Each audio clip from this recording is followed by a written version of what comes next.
ചർച്ചകൾക്കും പ്രസംഗങ്ങൾക്കും വിധേയമായിരിക്കുന്ന ഒരു വിഷയത്തെക്കുറിച്ചാണ് ഇന്ന് എൻ്റെ ഹോളി സ്പിരിറ്റ് നിങ്ങളോട് സംസാരിക്കുന്നത്. അത് സാമ്പത്തിക അനുഗ്രഹങ്ങൾ എന്നുള്ള ഒരു വിഷയമാണ്.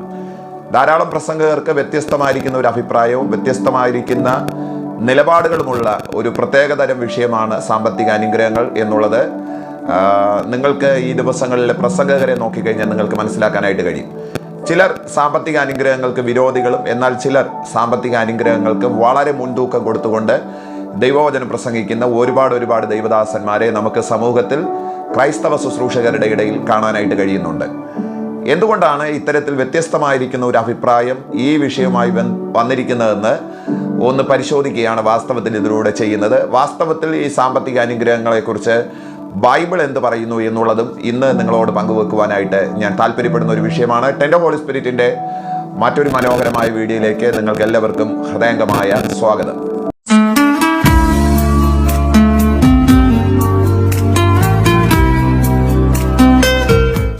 ദൈവം സാമ്പത്തിക അനുഗ്രഹങ്ങൾക്ക് വിരോധിയാണോ എന്നുള്ളൊരു ലളിതമായ ചോദ്യം ചോദിച്ചു കഴിഞ്ഞാൽ അതിൻ്റെ ശരിയായ ഉത്തരം അല്ല എന്നുള്ളത് തന്നെയാണ്. അതിൻ്റെ ഏറ്റവും സിംപ്ലസ്റ്റ് ആയിരിക്കുന്ന ഒരു ഉത്തരം എന്ന് പറയുന്നത് അല്ല എന്ന് തന്നെയാണ്. ദൈവം ഒരിക്കൽ പോലും സാമ്പത്തിക അനുഗ്രഹത്തിന് വിരോധിയല്ല എന്നുള്ളത് തിരുവഴുത്തിൻ്റെ ആരംഭം മുതൽ അവസാനം വരെ പരിശോധിച്ചു കഴിഞ്ഞാൽ നിങ്ങൾക്ക് മനസ്സിലാക്കാനായിട്ട് കഴിയുന്ന ഏറ്റവും വലിയൊരു വസ്തുതയാണ്. ദൈവം മനുഷ്യനെ നിർമ്മിച്ച് ഏദൻ തോട്ടത്തിലാക്കി അവൻ ആ തോട്ടത്തിൻ്റെ പരമാധികാരം കൊടുക്കുകയും ആ തോട്ടത്തെ നനയ്ക്കുന്നതിന് വേണ്ടിയിട്ട് പ്രത്യേകിച്ച് ഒരു നദി പുറപ്പെടുകയും അത് 4 ശാഖകളായി തിരിയുന്നതൊക്കെ നമുക്ക് ഉൽപ്പത്തി പുസ്തകത്തിൽ വായിച്ചറിയാനായിട്ട് കഴിയുന്നുണ്ട്. ഈ നദി പുറപ്പെടുന്ന ദേശം മുഴുവനും സമൃദ്ധിയുടെ ദേശമായിരുന്നു എന്നൊക്കെ ആ തുടക്ക അധ്യായത്തിൽ തന്നെ നിങ്ങൾക്ക് കാണാനായിട്ട് കഴിയും. ആ നദീതീരത്തൊക്കെ സ്വർണം വിളയുന്ന ഭൂമി ഉണ്ടായിരുന്നു എന്നൊക്കെ പറയുന്നത് ദൈവം ഇതിന് എതിരായിരുന്നു എന്നാണോ നിങ്ങൾ ചിന്തിക്കുന്നത്? ഇനി നിങ്ങൾ മുന്നോട്ട് വന്നു കഴിഞ്ഞാൽ ദൈവം അബ്രഹാമിനെ, ഇസഹാക്കിനെ, യാക്കോബിനെയൊക്കെ വിളിച്ച് അവരെ പ്രത്യേകിച്ച് ഒരു ജാതിയാക്കി തീർക്കുമ്പോഴത്തേക്കും അബ്രഹാമും, ഇസഹാക്കും, യാക്കോബും ഒക്കെ സാമ്പത്തികമായി വളരെ മുൻനിലവാരത്തിലായിരുന്നു എന്നുള്ളത് നിസ്സംശയം പറയാനായിട്ട് കഴിയുന്ന ഒരു വസ്തുതയാണ്.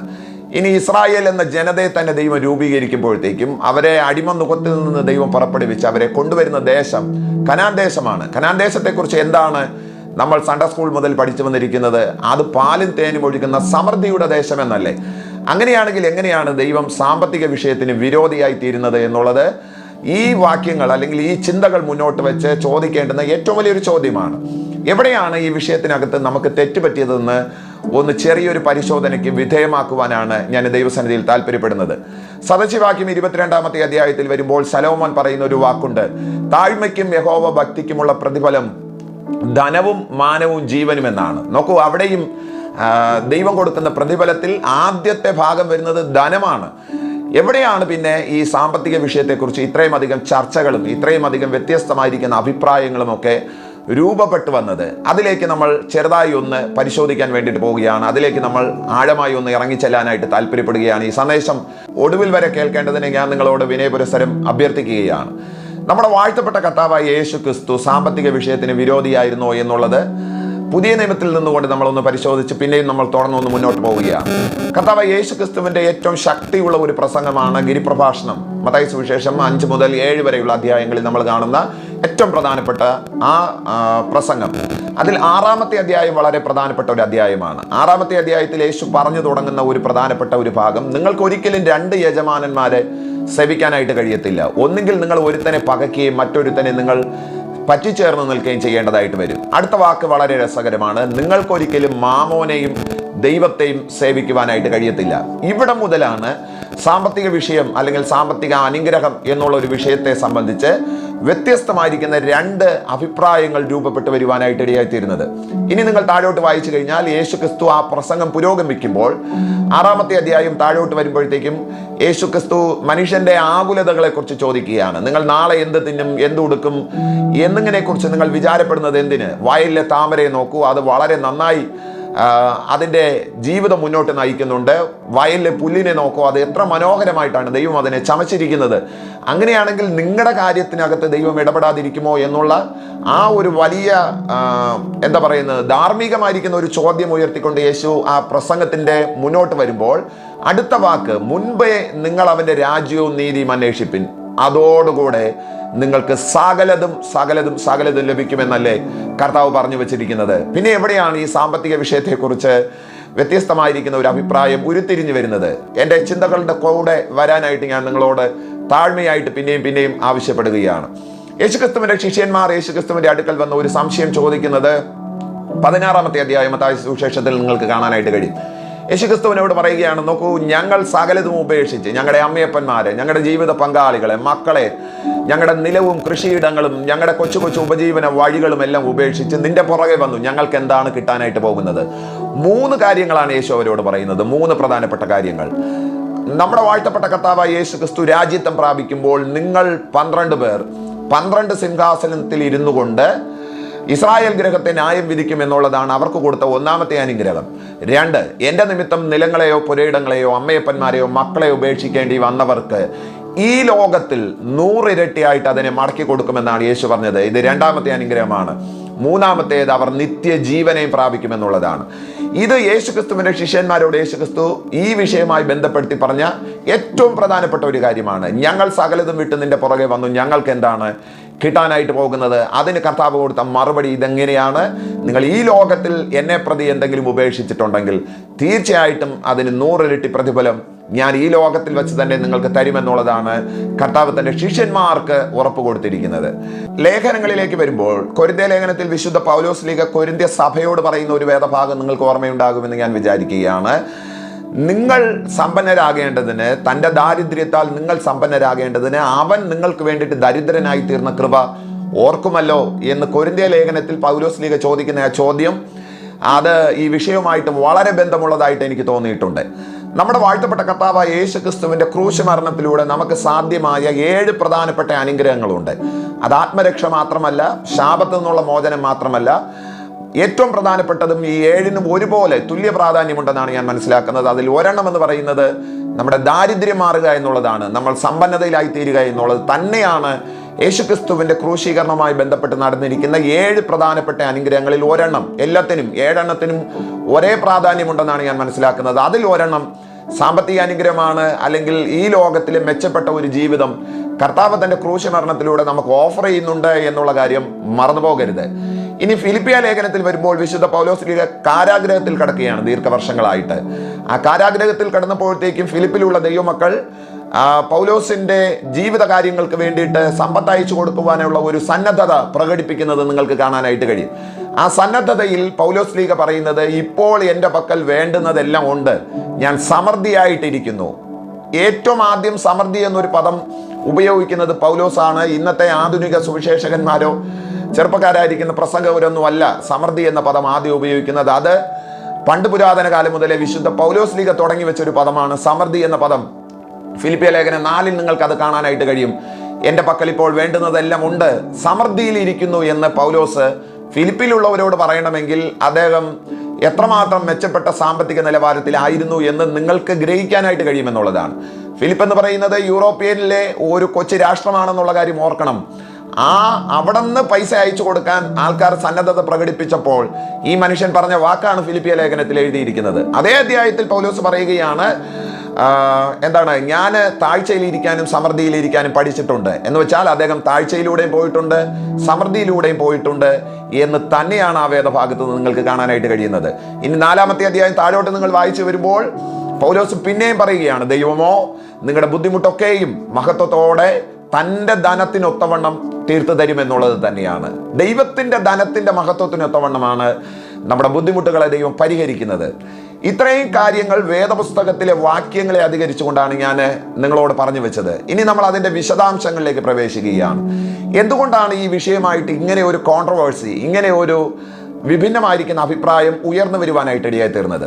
നമ്മൾ യേശുക്രിസ്തു പറഞ്ഞ ആ വാക്കിലേക്ക് ജസ്റ്റ് ഒന്ന് മടങ്ങിപ്പോവുകയാണ്. മത്തായി സുവിശേഷം 6-ാമത്തെ അധ്യായത്തിലെ വാക്യം. നിങ്ങൾക്ക് ഒരേ സമയം മാമോനെയും ദൈവത്തെയും സേവിക്കുവാനായിട്ട് കഴിയത്തില്ല. യേശുക്രിസ്തു ഇവിടെ ഉദ്ദേശിക്കുന്നത്, മാമോൻ എന്നതുകൊണ്ട് ഇവിടെ ഉദ്ദേശിക്കുന്നത് പണത്തെ തന്നെയാണ്. ലിറ്ററലി പണം എന്ന അർത്ഥത്തിൽ തന്നെയാണ് അവിടെ യേശു ഉപയോഗിച്ചിരിക്കുന്നത്.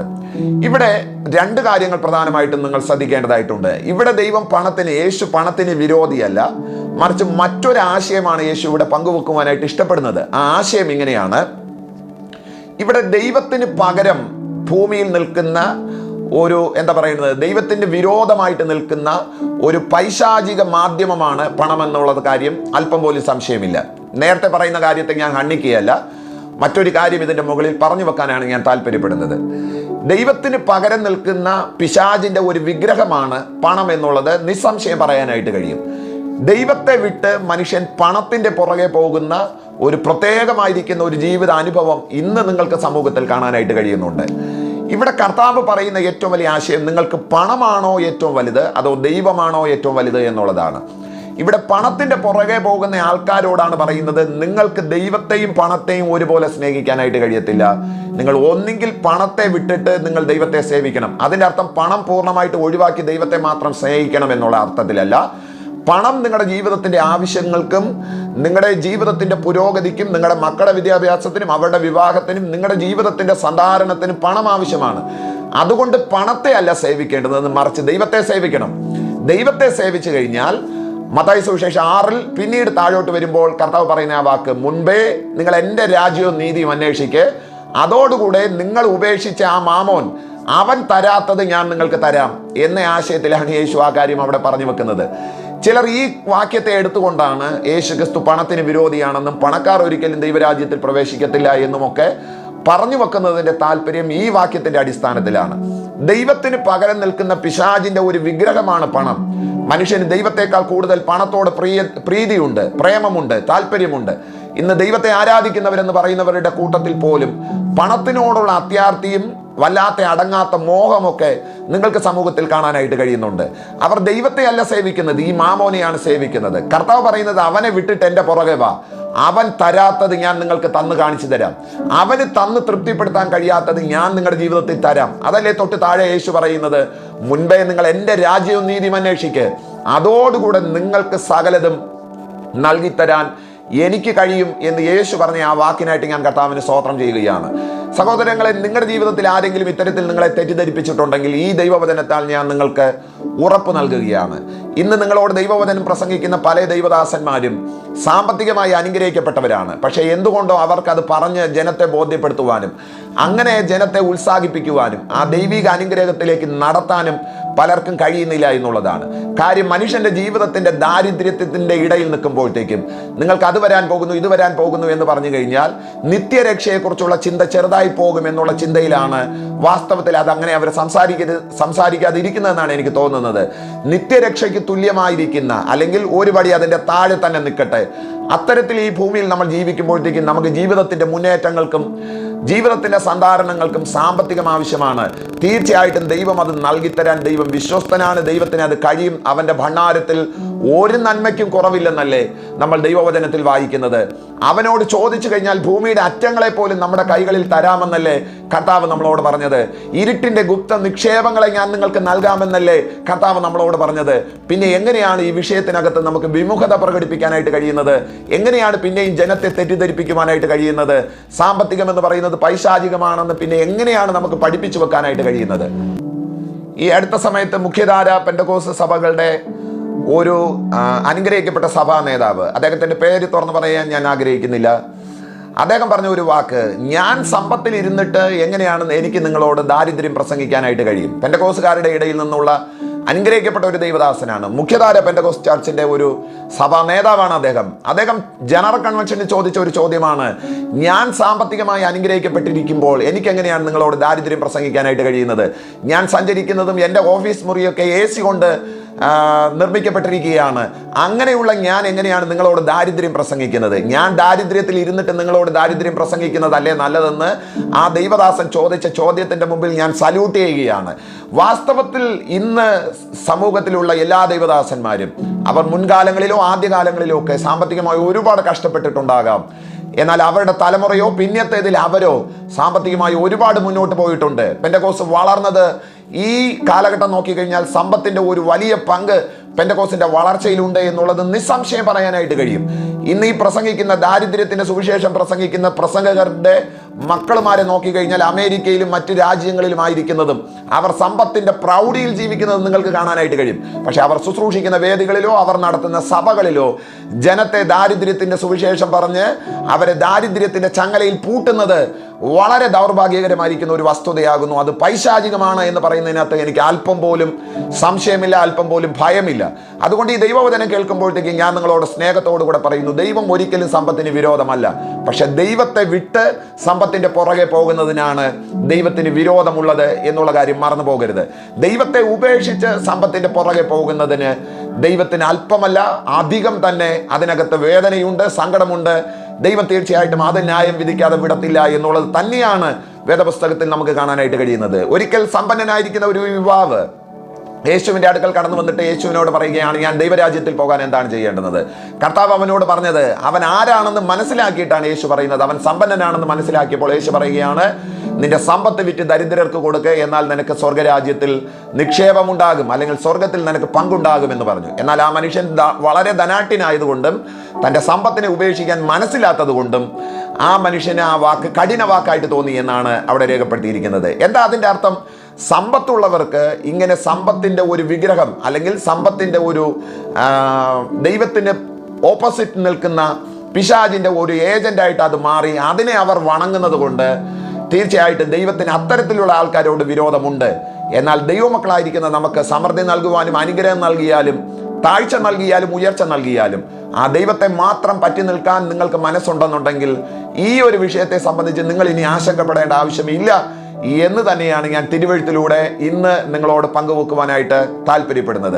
ദൈവം നമ്മളെ വിളിച്ചത് ഒരിക്കൽ പോലും നമ്മൾ ദാരിദ്ര്യത്തിൽ ജീവിക്കാനല്ല, അവൻ്റെ സമ്പന്നതയിൽ ഏറ്റവും മെച്ചപ്പെട്ട ജീവിത നിലവാരത്തിൽ ജീവിക്കാൻ തന്നെയാണ് ദൈവം നമ്മളെ വിളിച്ചിരിക്കുന്നത്. എങ്ങനെയാണ് നമുക്ക് ഈ വിഷയത്തിനകത്ത് ഉയർന്നു വരാനായിട്ട് കഴിയുന്നത്? എങ്ങനെയാണ് സാമ്പത്തിക അനുഗ്രഹം പ്രാപിക്കാനായിട്ട് കഴിയുന്നത്? മറ്റൊരു വീഡിയോയിൽ ഞാൻ അതിനെ വിശദമായിട്ട് സംസാരിക്കാൻ ആഗ്രഹിക്കുന്നുണ്ടെങ്കിലും ചെറിയ ഒരു പോയിന്റ് പറഞ്ഞ് ഞാൻ അവസാനിപ്പിക്കുകയാണ്. ഒന്ന്, ദൈവം നിങ്ങൾക്ക് നൽകുന്ന എല്ലാത്തിൻ്റെയും ഒരു പങ്ക് ദൈവനാമത്തിന് വേണ്ടിയിട്ട് കൊടുക്കുക എന്നുള്ളതാണ്. നിങ്ങൾക്ക് മുകളിൽ ദൈവം നിയോഗിച്ചു വെച്ചിരിക്കുന്ന നിങ്ങളുടെ ദൈവദാസന്മാരെയോ ദൈവസഭയെ ആ കാര്യത്തിൽ ഓർക്കുകയും നിങ്ങളുടെ സമ്പത്തിൻ്റെ ഒരു വിഹിതം അവിടെ ഏൽപ്പിക്കുകയും ചെയ്യണം എന്നുള്ളതാണ് ഈ വിഷയത്തിൽ അനുഗ്രഹിക്കപ്പെടാൻ ഉള്ള ഏറ്റവും ആദ്യത്തെ മാനദണ്ഡം എന്ന് പറയുന്നത്. നിങ്ങൾക്ക് ലഭിച്ചിരിക്കുന്ന ആ കൊച്ചു ഉപജീവനത്തിൻ്റെ വഴിയിൽ ദൈവത്തിൻ്റെ പങ്കെടുക്കാതിരിക്കുക എന്നുള്ളതാണ്, ദൈവത്തിൻ്റെ പങ്ക് മാറ്റിവെക്കുക എന്നുള്ളതാണ്. അത് ദൈവത്തിന് നേരിട്ട് കൊണ്ട് കൊടുക്കാനായിട്ട് കഴിയത്തില്ല. ദൈവത്തിൻ്റെ പ്രതിനിധികളായിരിക്കുന്ന ദൈവദാസന്മാർക്ക് നിങ്ങളുടെ തലയ്ക്ക് മുകളിൽ നിങ്ങളെ ദൈവം നിങ്ങൾക്കാക്കി വെച്ചിരിക്കുന്ന ദൈവപുരുഷന് അല്ലെങ്കിൽ ദൈവസഭയിലേക്ക് അത് എത്തിക്കുക എന്നുള്ളതാണ് ഒന്നാമത്തെ കാര്യം. രണ്ട്, അപ്പത്തേക്കാൾ ഉപരി അപ്പനെ സ്നേഹിക്കുക എന്നുള്ളതാണ് ആ വിഷയത്തിൽ മെച്ചപ്പെടാനുള്ള ഏറ്റവും വലിയ കാര്യം എന്ന് പറയുന്നത്. ദൈവം നിങ്ങളെ എത്രത്തോളം ഉയർത്തുന്നു അത്രത്തോളം ദൈവത്തെ ആശ്രയിക്കുക എന്നുള്ളതാണ് ആ വിഷയമായി പറയാനുള്ള രണ്ടാമത്തെ കാര്യം. അപ്പത്തെ അല്ല സ്നേഹിക്കേണ്ടുന്നത്, അപ്പനെ സ്നേഹിക്കണം. പണം തരുന്ന ദൈവത്തെ സ്നേഹിക്കണം. ജീവിതത്തിന്റെ ഉപാധികൾക്ക് വേണ്ടിയിട്ട് വഴികൾ തുറന്നു തരുന്ന കർത്താവിനെ ആരാധിക്കണം. അവനെ മാത്രം സ്നേഹിക്കണം. അങ്ങനെയാണെന്നുണ്ടെങ്കിൽ ഈ കാര്യത്തിനകത്ത് ദൈവത്തിന് ഇടപെടാതിരിക്കാനായിട്ട് കഴിയത്തില്ല. ദൈവത്തെ അന്വേഷിക്കുന്നവർക്ക് ഒരു നന്മയ്ക്കും കുറവുണ്ടാകത്തില്ല എന്നാണ് തിരുവെഴുത്തിൽ നമുക്ക് കാണാനായിട്ട് കഴിയുന്നത്. അതുകൊണ്ട് ദൈവത്തെ അന്വേഷിക്കുക എന്നുള്ളതാണ് സാമ്പത്തിക പുരോഗതിയുടെ അല്ലെങ്കിൽ സാമ്പത്തിക അനുഗ്രഹത്തിന്റെ രണ്ടാമത്തെ വഴി എന്ന് പറയുന്നത്. ഈ കാര്യങ്ങൾ നിങ്ങൾക്ക് ചെയ്യാൻ കഴിയുമെങ്കിൽ തീർച്ചയായിട്ടും നിങ്ങൾക്ക് ഈ മേഖലയിൽ വർദ്ധിച്ചു വരാനായിട്ട് കഴിയും. ദൈവം നിങ്ങളെ ഒരിക്കൽ പോലും ദാരിദ്ര്യത്തിൽ ഇടണമെന്ന് ആഗ്രഹിക്കുന്നില്ല. ഒരിക്കലും നിങ്ങളെ കർത്താവ് ആ നിലയിൽ ദരിദ്രമായ ജീവിതാനുഭവത്തിൽ നടത്താനായിട്ട് ദൈവം ആഗ്രഹിക്കുന്നില്ല. പക്ഷെ ചില കാലഘട്ടങ്ങളിൽ നിങ്ങളുടെ ജീവിതത്തിൽ അത്തരത്തിലൊരു സന്ദർഭം വന്നേക്കാം. പക്ഷേങ്കിൽ അത് എന്നേക്കുമുള്ളതല്ല എന്ന് മനസ്സിലാക്കേണ്ടതായിട്ടുണ്ട്. എബ്രായ ലേഖനം 11-ാമത്തെ അധ്യായത്തിൽ വിശ്വാസ വീരന്മാരെ കുറിച്ച് പറഞ്ഞു വരുമ്പോൾ വിശ്വാസ വീരന്മാരെ രണ്ട് തട്ടുകളിലായിട്ട് വിഭജിക്കുന്നത് നിങ്ങൾക്ക് കാണാനായിട്ട് കഴിയും. 33 മുതൽ 36 വരെയുള്ള വാക്യങ്ങൾ നിങ്ങൾ ആവർത്തിച്ച് വായിച്ചു കഴിഞ്ഞാൽ ഈ ഒരു വിഭജനം നിങ്ങൾക്ക് കാണാനായിട്ട് കഴിയും. ഒന്നാമത്തെ കൂട്ടരെ നേടുന്നവരുടെ പട്ടികയിൽ ഉൾപ്പെടുത്തിയിരിക്കുകയാണ്. എന്നാൽ രണ്ടാമത്തെ കൂട്ടരെ സഹിക്കുന്നവരുടെ പട്ടികയിൽ നിർത്തിയിരിക്കുകയാണ്. എന്നാൽ ഈ സഹനം എന്നും ഉണ്ടാകത്തില്ല എന്നുള്ള കാര്യം ഓർക്കുക. എന്നും നിങ്ങൾ ഈ ദാരിദ്ര്യത്തിൽ പോകേണ്ടി വരത്തില്ല. അവൻ്റെ സമ്പന്നത എന്നെങ്കിലും ഒരു ദിവസം നിങ്ങളെ തൊടും. നിങ്ങൾ കർത്താവിൻ്റെ പക്ഷത്ത് ചേർന്ന് നിന്നതിൻ്റെ ഒരു അനുഗ്രഹം നിങ്ങളുടെ ജീവിതത്തിനകത്ത് ഉണ്ടാകാതിരിക്കത്തില്ല. അവനോടൊപ്പം പറ്റി നിന്നതിൽ ദൈവം നിങ്ങളെ സമൂഹത്തിൽ ലജ്ജിപ്പിക്കത്തില്ല. അനേകം പേര് സമൃദ്ധിയിൽ നിൽക്കുമ്പോഴത്തേക്കും ദൈവത്തെ ആരാധിച്ചിട്ട് നിനക്ക് എന്തുണ്ടായി എന്ന് ചോദിക്കാൻ ദൈവം എന്നേക്കും അനുവദിക്കത്തില്ല. ഒരു ദിവസം നിങ്ങളുടെ ജീവിതത്തിലെ ഈ കഷ്ടപ്പാടുകളെ മാറ്റി ദൈവം നിങ്ങൾക്ക് ഓഫർ ചെയ്തിരിക്കുന്ന മെച്ചപ്പെട്ട ജീവിതത്തിലേക്ക് ദൈവം നിങ്ങളെ കൊണ്ടുവരും. അന്ന് ആ ദൈവസന്നിധി നിങ്ങൾ ബലത്തോടും ദൈവത്തെ മാത്രം ആശ്രയിച്ച് മുന്നോട്ട് പോകാൻ വേണ്ടിയിട്ടായിരിക്കാം ഈ ചെറിയ കഷ്ടതയെന്ന് ഓർക്കുക. ഈ ദാരിദ്ര്യത്തിൽ കൂടെ പോയാൽ മാത്രമേ ദൈവം നൽകുന്ന അനുഗ്രഹത്തിന്റെ വലിപ്പം എന്താണെന്ന് നിങ്ങൾക്ക് മനസ്സിലാക്കാനായിട്ട് കഴിയത്തുള്ളൂ. അതുകൊണ്ടായല്ലേ ആവർത്തന പുസ്തകത്തിൽ മോശ ഇസ്രായേൽ ജനത്തോട് പറയുമ്പോൾ പറയുന്ന ഒരു വാക്കുണ്ട്, അവൻ പാറയിൽ നിന്ന് തേനും കല്ലിൽ നിന്ന് അവൻ നിങ്ങളെ എണ്ണയും കുടിപ്പിച്ചു. വാസ്തവത്തിൽ പാറ തുറന്നപ്പോൾ തേന് വന്നിട്ടില്ല, പച്ചവെള്ളം തന്നെയാണ് വന്നത്. പക്ഷെ മോശ ജനത്തോട് പറയുകയാണ്, കൈക്കൊമ്പിളിൽ വാരിക്കുടിച്ച ആ ജനത്തിന് അത് തേനിനോളം മധുരമുണ്ടായിരുന്നു. കാര്യം ആ കത്തുന്ന മരുഭൂമിയിൽ ദൈവം കൊടുത്ത ആ നന്മയ്ക്ക് തേനിനോളം മധുരമുണ്ടായിരുന്നു. ഇന്ന് നിങ്ങളുടെ ജീവിതത്തിന്റെ കഷ്ടതയുടെ നൊമ്പരങ്ങളുടെ നടുവിലൂടെ നിങ്ങൾ കടന്നു പോകുമ്പോൾ ദൈവം നിങ്ങൾക്ക് നൽകുന്ന എല്ലാ നന്മയ്ക്കും തേനിനോളം മധുരമുണ്ടാകണമെങ്കിൽ ചെറിയ കഷ്ടത നിങ്ങൾക്ക് ആവശ്യമാണ്, ചെറിയ നൊമ്പരം ആവശ്യമാണ്, ചെറിയ ദാരിദ്ര്യത്തിന്റെ അനുഭവം നിങ്ങൾക്ക് ആവശ്യമാണ്. എന്നാലേ നാളെ ദൈവം നിങ്ങളെ സമൃദ്ധിയുടെ ഉന്നതങ്ങളിൽ ഇരുത്തുമ്പോഴത്തേക്കും നിങ്ങൾക്ക് അവനെ വിട്ട് മാറാതെ അവനോളം പറ്റി നിൽക്കാനും അവൻ്റെ മാറിടത്തിൽ ചേർന്ന് നിൽക്കാനും നിങ്ങൾക്ക് കഴിയത്തുള്ളൂ. അതുകൊണ്ട് മാത്രമാണ് ഈ കൊച്ചു നൊമ്പരവും പ്രയാസവും ദാരിദ്ര്യവും ജീവിതത്തിൽ വരുന്നതെന്ന് തിരിച്ചറിയാൻ ഈ ദൈവവചനത്താൽ ദൈവം നിങ്ങളെ സഹായിക്കട്ടെ. അതുകൊണ്ട് ഈ ദൈവവചനങ്ങൾ നിങ്ങൾക്ക് മുന്നോട്ട് പോകാനുള്ള ആർജവത്തിന് കാരണമായി തീരട്ടെ. ദൈവം ഒരിക്കലും സാമ്പത്തിക വിഷയത്തിനെതിരല്ല. ദൈവത്തിന്റെ മക്കൾ സമൃദ്ധിയിലിരിക്കണമെന്ന് തന്നെയാണ് ദൈവം ആഗ്രഹിക്കുന്നത്. അതിന് വേദപുസ്തകം നമുക്ക് മുന്നോട്ട് നൽകുന്ന ഈ പാഠങ്ങൾ വളരെ ഗൗരവമായി സ്വീകരിക്കുകയും കർത്താവ് നൽകിയിരിക്കുന്ന ആ ദൈവിക സമൃദ്ധിയിൽ ജീവിക്കാൻ ദൈവം നമ്മെ സഹായിക്കട്ടെ. അപ്പത്തെയല്ല അപ്പനെ അധികം സ്നേഹിക്കാൻ ദൈവം നമ്മെ സഹായിക്കട്ടെ. God bless you all. Thank you. ദൈവം നിങ്ങളെ അനുഗ്രഹിക്കട്ടെ. ആമേൻ.